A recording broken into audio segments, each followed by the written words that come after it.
Hi, it's Phil from Teachblend, and in this video we're going to look at how we can use new Wakelet Spaces inside of Microsoft Teams.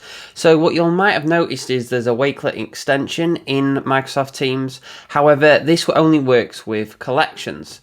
So what this video will do is it'll show you how you can actually use the spaces that you've created in Wakelet and pin these to a Microsoft team. I hope you find it useful. So the first thing to do is have a look at how we normally add a Wakelet collection into Teams.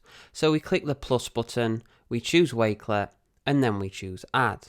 And then what we'll be given with is a URL that we can enter in. So we will enter in our URL for our collection. So here you'll see I'm just going to copy the full link to Wakelet directly into the Teams Wakelet app. And then what that will do is it will pin that particular collection into Teams.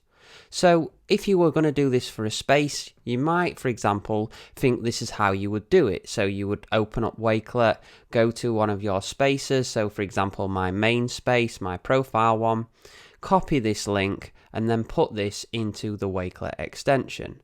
But what you'll see is that you'll actually get a cross and this will not work. But there is a way around this to make it work. So what you need to do is you click the plus button and then you choose the website option, because actually what you have created is a website inside of Wakelet.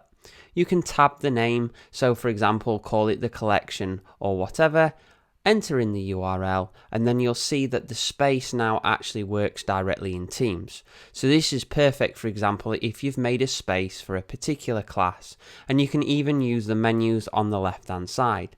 So using spaces and Teams can be a really powerful tool to help engage your learners.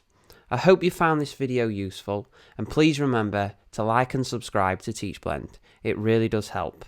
Thank you.